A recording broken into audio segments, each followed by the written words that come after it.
Welcome to the Dare to Share challenge. Oh my gosh, are you in for a treat today? Because we have got the incredible Libby Robertson joining us. Libby, hello. Hi, thank you so much for having me. I'm so excited. You are most welcome. And I love it because I actually got confused. I thought we were recording an hour ago. I was like, Libby, come on, let's go. She's like, I'm in the gym, girl. I'm busy doing squats. I'm like taking my fitness to the next level. I'm like, all right, we can do this here if we want. Yeah, I love it. I love it. But we have you now. That is the main thing. So, for all of you guys watching, if you have just stumbled across this and you're thinking, what the hell is this Dare to Share challenge about? Let me tell you. So, the Dare to Share challenge is all part of the Real and the Raw Leaders movement, which is about showcasing the human behind the perception so that everyone who watches you, everyone who is looking up to you and watching how you lead yourself first, realizes that you're not this superhuman, right? You're not this success story. You're not just this overnight success that you talk about and that your clients love about you. You're actually just as real and as raw as everyone else. And you navigate the same things. And the more leaders that share this with the world, the more we empower and impact everyone watching to know that they can do the same, that we're not so different after all. And so, Libby, shall we dive in? Let's go. Let's go. Okay. So, before we go into the juice, I have one question to ask you with two options. Okay.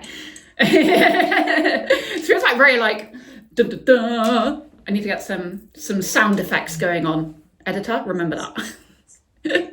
Okay, so you have two options to choose from, Libby. You can go for stretchy level vulnerability, which is your hero's journey, your story of what you've overcome in your life and what you've come out the other side of, right? It's a story that needs to be told and we love to hear it, guys, right?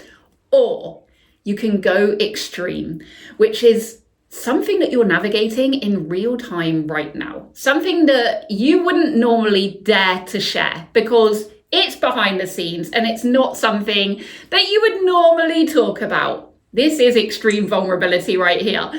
Which level are you going to opt for today, Libby?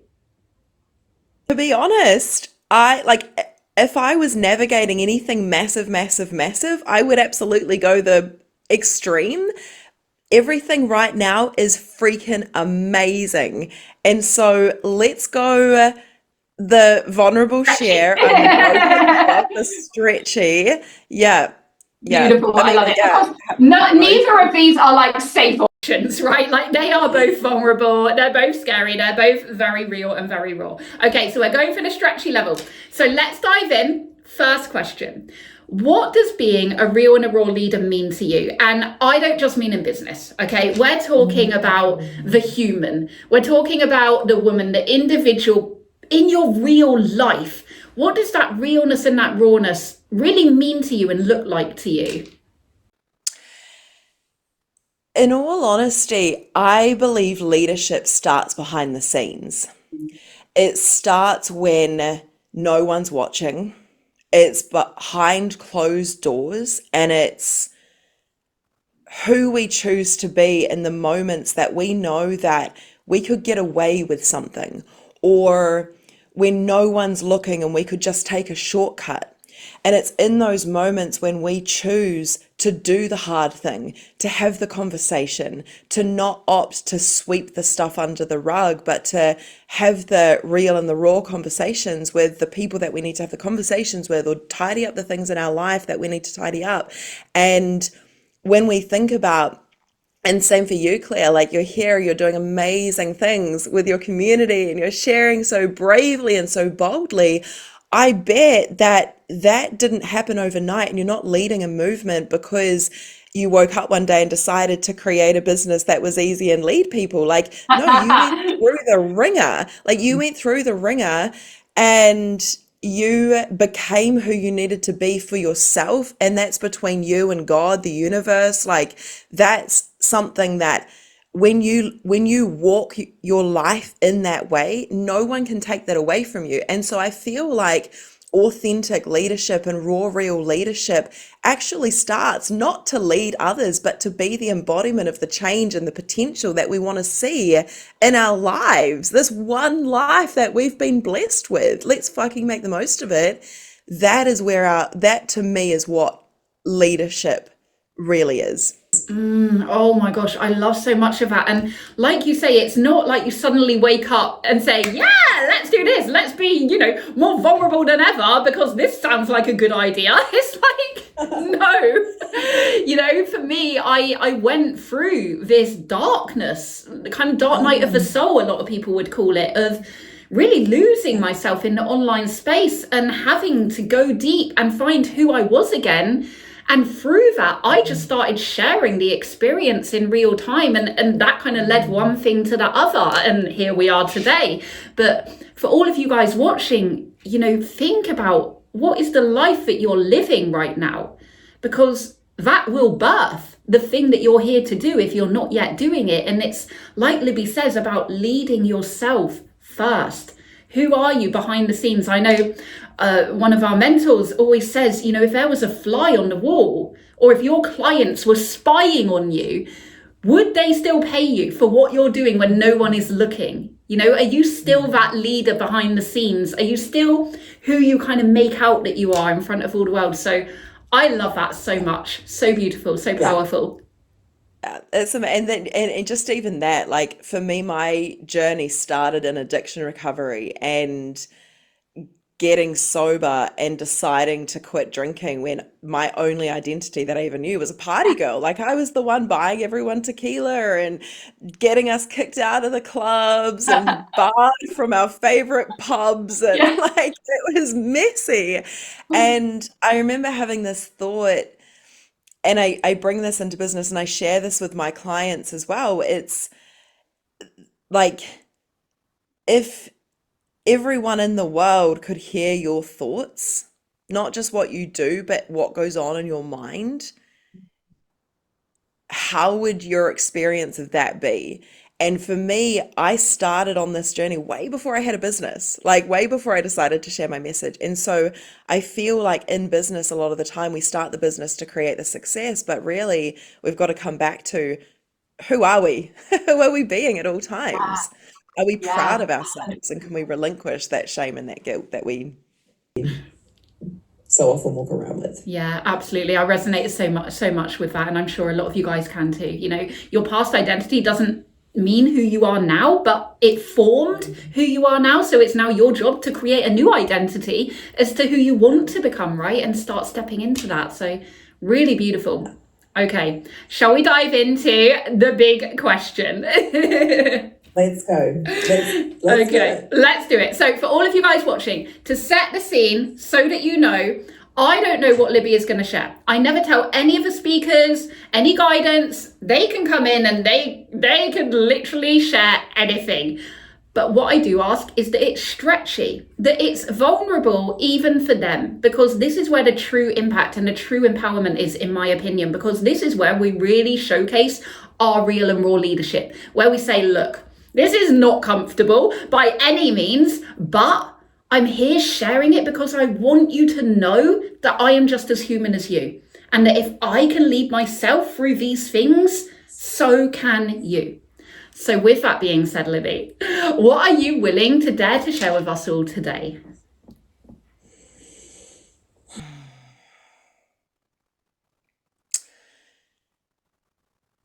So I'm going to take you back to 2019.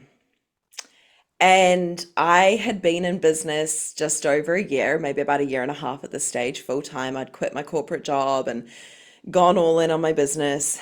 And there was a period of time where I started seeing success. And when you start seeing success and you start making more money than you've ever made before, but you haven't yet equipped yourself with what's required to hold it. Yeah. And so we were living in Bali, we'd sold up, and we still had our house that we'd bought, which was in New Zealand, and we were living in Bali, my husband and I. And I had pretty much convinced my husband to believe in me and my dreams enough to support me in this crazy venture. He ended up quitting his job, but what it meant was I was now providing for us. And that was really fucking hard for our marriage because what does a man love to do? He loves to provide. He loves to look after his woman. He loves to, or his partner, he loves to look after his family unit. That's the masculine energy. And so I, at that stage, had been like earning enough to to sustain us both. But what I didn't realize was energetically, I was still waiting for a man to rescue me. And when he let go of his salary, we had enough savings. And so we were able to, keep things moving, keep things moving, keep things moving. But then what happened? So I start to make a lot of money. We've got no savings anymore because we've spent it all on the business, invested it all in the business and our lifestyle now living in Bali. And I am new in business. I've still got no fucking clue what I'm doing. And I'm at this point where I've had a massive launch. I had my first 52K launch and I was like, oh my gosh, I'm a millionaire. Literally like, oh, this is how much I used to earn in a year and I've just earned it in like 4 weeks. Well, like in sales, not cash come in, but sales predicted over about a 4-month period. And so I thought I was the richest woman in the world. Dane said to me in that moment, like, hey, babe, do you realize that if you didn't work for like 3 or 4 months, we would be able to survive? And I'm like, oh my God, breakthrough that we've been waiting for. This is amazing. And so that's exactly what I did is I didn't work. I'm in Bali. I thought that I could just retire and that now that I've made it and I've cracked it, I can just stay by the pool every day, just show up and serve the clients that I'm now serving. But I didn't sell anything. I didn't launch anything.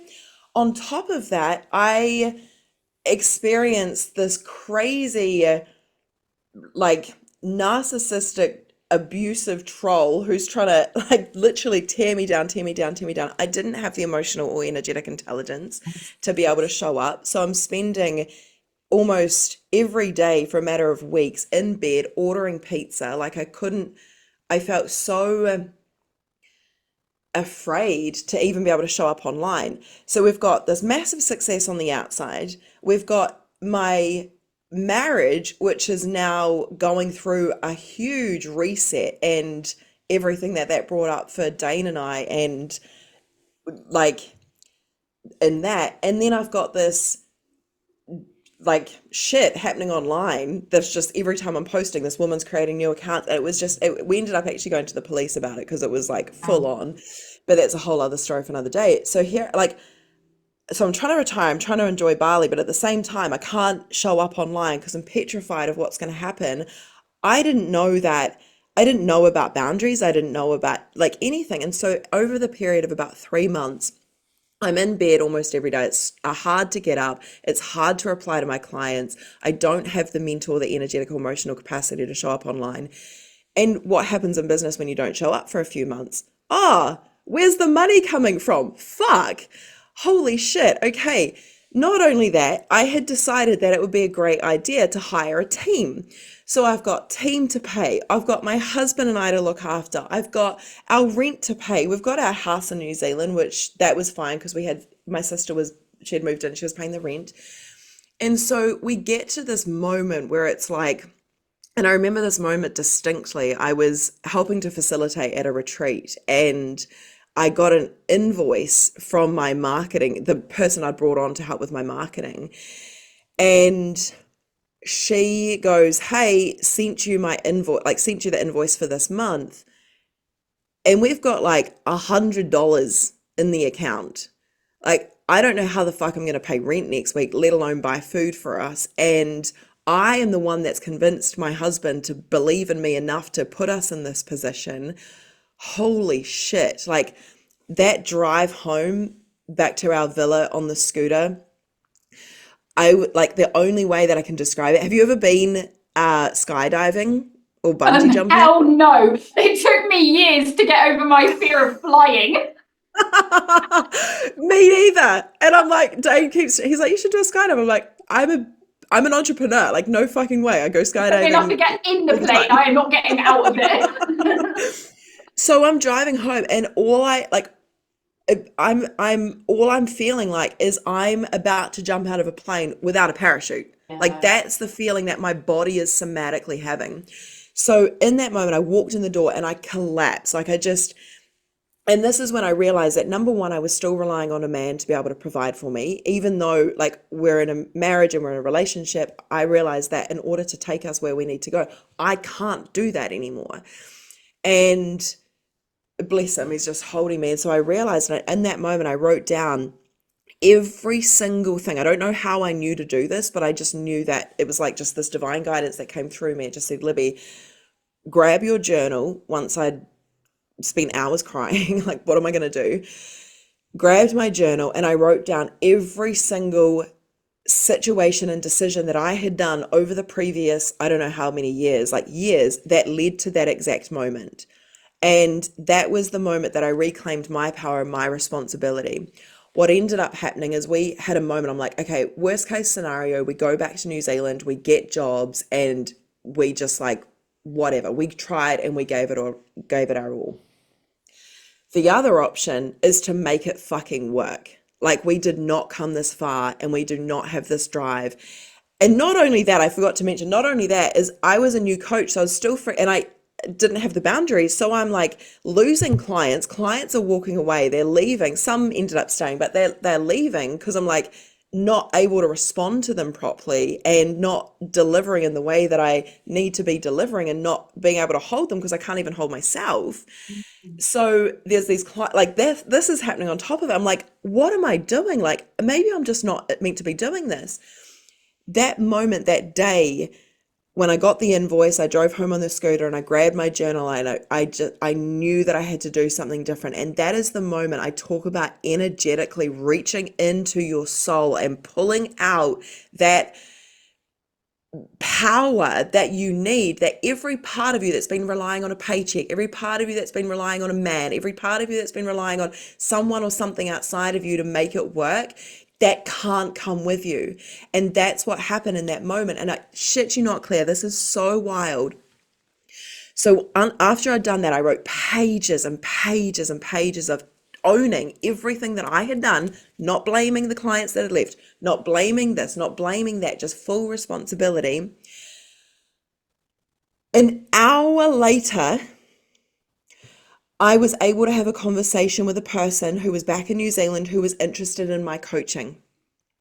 I'm like, my eyes are sore from crying so much. I'm exhausted. I've just come off the back of running helping to facilitate at a retreat. The last thing I feel like doing is hopping on a call but I'm like, oh my gosh, an inquiry. Like, holy shit. Yep, let me jump on the phone right now.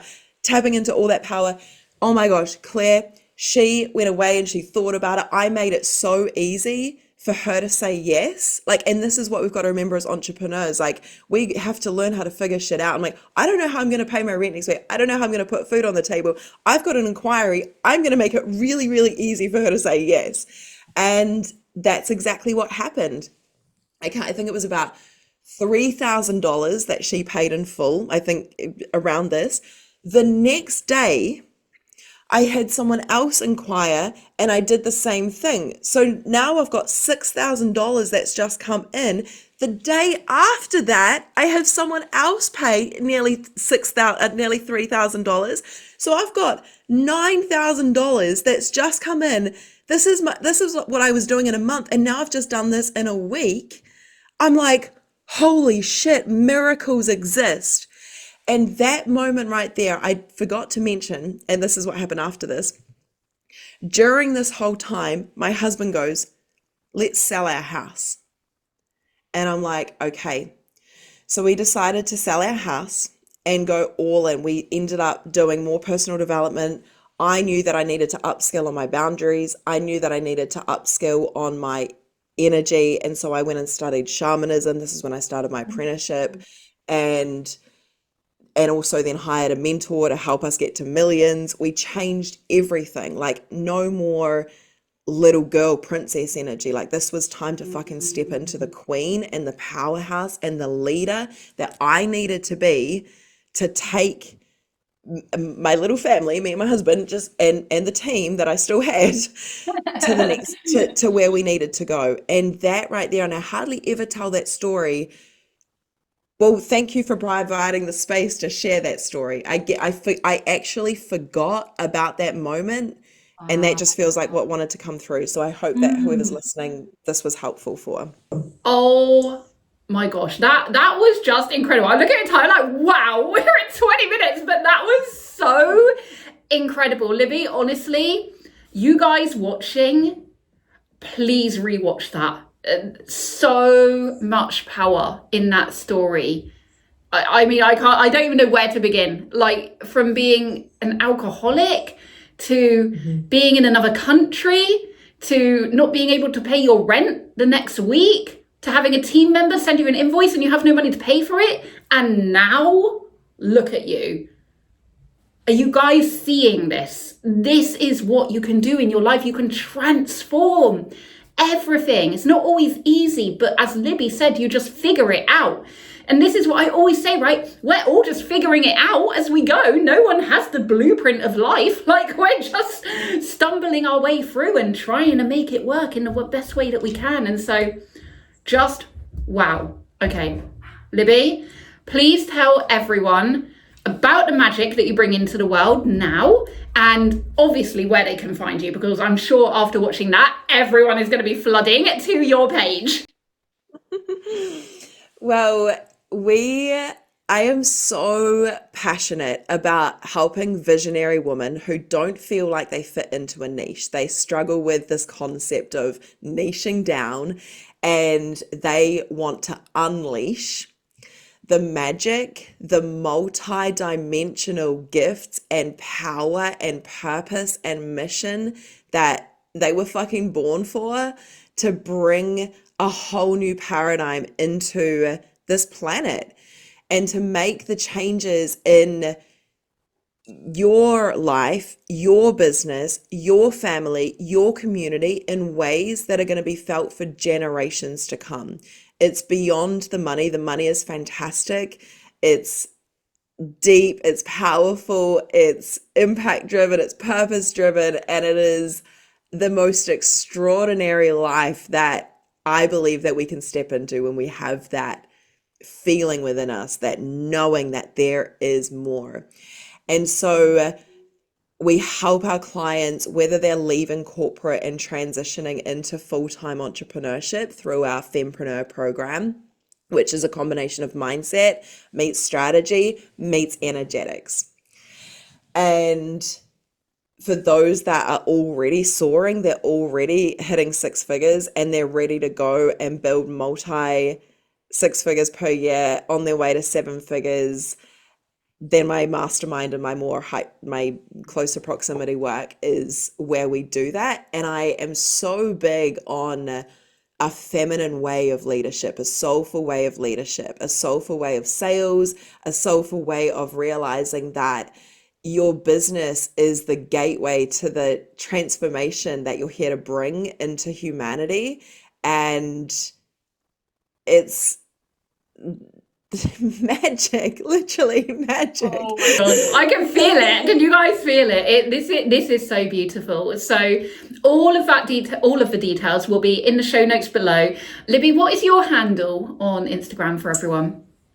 By the time this is out, it's the Libby Robertson. Oh, it's changing. Okay, amazing. Wow, wow. This was such an incredible Dare to Share. Libby, thank you so much for being brave, for being courageous, and for showcasing your own real and raw leadership and daring to share your vulnerability with us all, leading the way by example. Guys, I will see you tomorrow for the next Dare to Share. Thank you, everyone.